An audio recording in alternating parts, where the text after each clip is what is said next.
사사기 13장 1절에서 14절입니다. 키워드는 삼손의 출생 예고, 절망 중 주어진 약속, 은혜로 들어가는 문입니다. 이스라엘 자손이 다시 여호와의 목전에 악을 행하였으므로 여호와께서 그들을 40년 동안 블레셋 사람의 손에 넘겨주시니라. 소라 땅의 단 지파의 가족 중에 마누아라 이름하는 자가 있더라. 그의 아내가 임신하지 못함으로 출산하지 못하더니 여호와의 사자가 그 여인에게 나타나서 그에게 이르시되, 보라, 내가 본래 임신하지 못함으로 출산하지 못하였으나 이제 임신하여 아들을 낳으리니 그러므로 너는 삼가 포도주와 독주를 마시지 말며 어떤 부정한 것도 먹지 말지니라.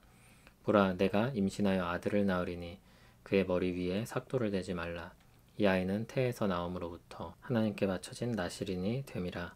그가 블레셋 사람의 손에서 이스라엘을 구원하기 시작하리라 하시니, 이에 그 여인이 가서 그의 남편에게 말하여 이르되, 하나님의 사람이 내게 오셨는데 그의 모습이 하나님의 사자의 용모 같아서 심히 두려움으로 어디서부터 왔는지를 내가 묻지 못하였고, 그도 자기 이름을 내게 이르지 아니하였으며, 그가 내게 이르기를, 보라, 내가 임신하여 아들을 낳으리니 이제 포도주와 독주를 마시지 말며 어떤 부정한 것도 먹지 말라. 이 아이는 태에서부터 그가 죽는 날까지 하나님께 바쳐진 나실인이 됨이라 하더이다 하니라. 마노아가 여호와께 기도하여 이르되, 주여 구하옵나니 주께서 보내셨던 하나님의 사람을 우리에게 다시 오게 하사 우리가 그 낳을 아이에게 어떻게 행할지를 우리에게 가르치게 하소서 하니, 하나님이 마노아의 목소리를 들으시니라. 여인이 밭에 앉았을 때 하나님의 사자가 다시 그에게 임하였으나 그의 남편 마노아는 함께 있지 아니한지라.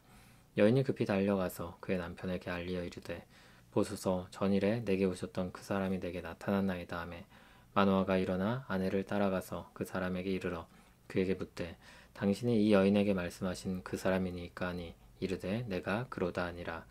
마노아가 이르되, 이제 당신의 말씀대로 되기를 원하나이다. 이 아이를 어떻게 기르며 우리가 그에게 어떻게 행하리이까? 여호와의 사자가 마노아에게 이르되, 내가 여인에게 말한 것들을 그가 다 삼가서 포도나무의 소산을 먹지 말며 포도주와 독주를 마시지 말며 어떤 부정한 것도 먹지 말고 내가 그에게 명령한 것은 다 지킬 것이니라 하니라. 아멘. 마지막 사사 삼손의 역사입니다. 다시 사사를 필요로 하는 상황이 되었습니다. 이스라엘이 여호와의 목전에 악을 행하였습니다. 이번에는 40년 동안 블레셋의 손에 넘기셨습니다. 사사기에서 가장 긴 기간입니다. 단지파에 마노아라는 사람이 있는데 아내가 임신하지 못하는 상태였습니다. 그런데 그런 마노아의 아내에게 여호와의 사자가 나타나서 아들을 낳을 것이라고 예고합니다. 희망이 없는 상태에서 새로운 희망을 불어넣으시는 하나님의 일이 시작되고 있는 것입니다. 그러면서 나실인처럼 행해야 될 것을 지시합니다. 나실인은 구별된 사람이라는 뜻인데 관련된 내용이 민수기 6장에 나옵니다. 나실인은 자발적이고 한시적으로 하나님께 구별된 삶을 살기로 한 사람입니다. 그런데 삼손은 태어나기 전에 비자발적으로 그리고 평생 나실인으로 살게 됩니다. 하나님이 처음부터 그를 구별하신 것입니다. 포도주와 독주를 마시지 않는 것, 부정한 것을 먹지 않는 것, 그리고 머리카락을 자르지 않는 것, 이것들을 지켜 구별된 사람임을 외적으로도 나타내야 했습니다. 그렇게 구별된 아이는 자라서 5절 마지막 부분에 기록된 것처럼 블레셋 사람의 손에서 이스라엘을 구원할 것입니다. 우리는 이 약속과 너무나도 다르게 살았던 사사 삼손의 인생을 보게 될 것입니다.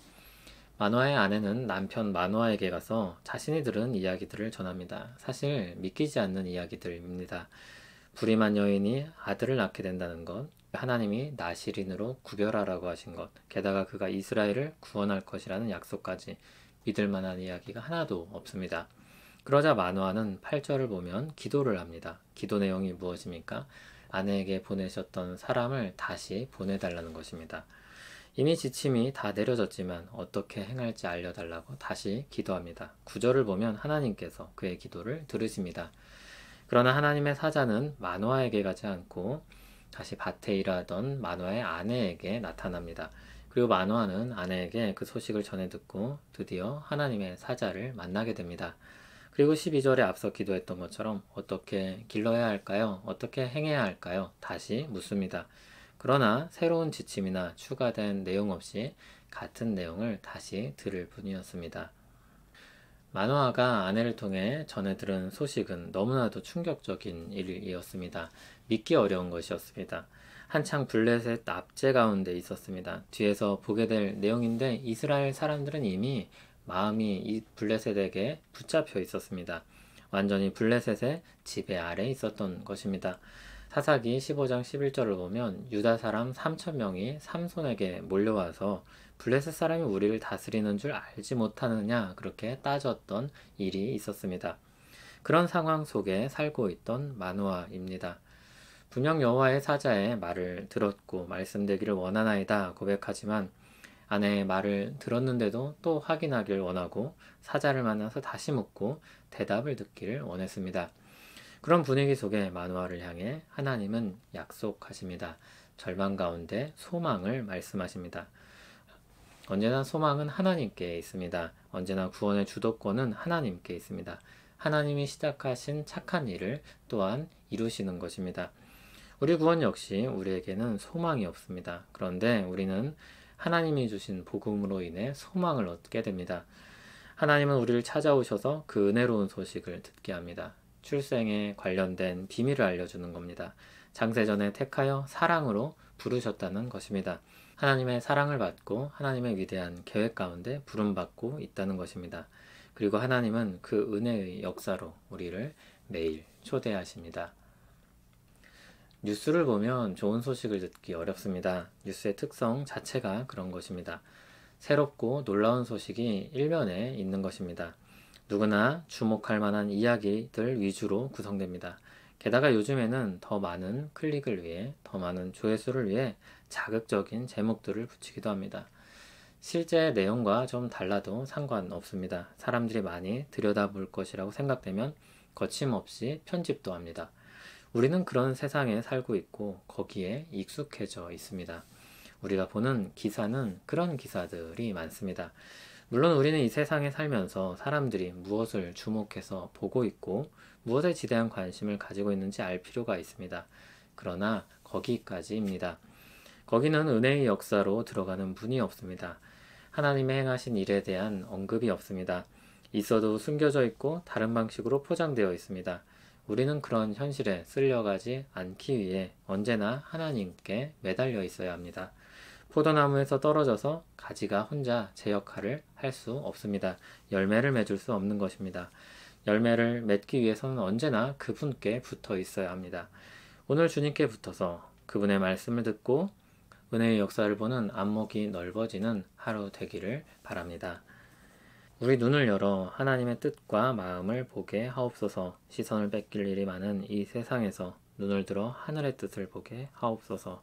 하늘에서 이루어진 뜻이 이 땅에서 이루어지게 하옵소서. 그 역사에 있어서 방관자가 아니라 함께 기도하고 참여하는 동참자로 살게 하옵소서. 절망적인 세상에서 길과 소망을 발견하게 하옵소서. 예수님 이름으로 기도합니다. 아멘.